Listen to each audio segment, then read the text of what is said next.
included, and who gets to decide that, right? How do people perceive you? How do you look? What is your language, right? So we have a question about this from a student, George Rabadi, who is a senior in biomedical engineering.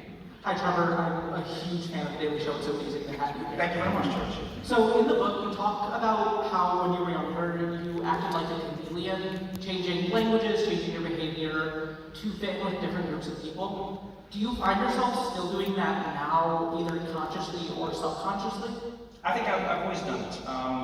I did it subconsciously growing up, and then at some points I did it very consciously, you know, because I would realize if I didn't do it at some points as a kid, I would get bullied or I would get, get made fun of.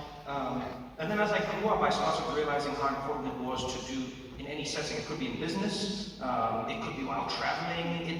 It really became a functional tool that helped me communicate with people, and it's part of the reason I love languages.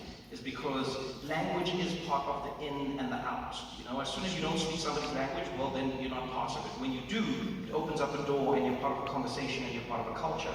And so I still do that to this very day, but I understand why I'm trying to do it. Whereas before, I would do it because I was afraid of not fitting in. I was afraid of being left out. I was afraid of being isolated. Now I do it because I wish to learn, I wish to ingratiate myself, I wish to try and become part of something in a more intentional way. And so when I meet people, I love learning what that is. Why do you speak the way you do? Why do you use those words? Why is your culture this? And cultures exist in every sphere. Like just this university has a culture.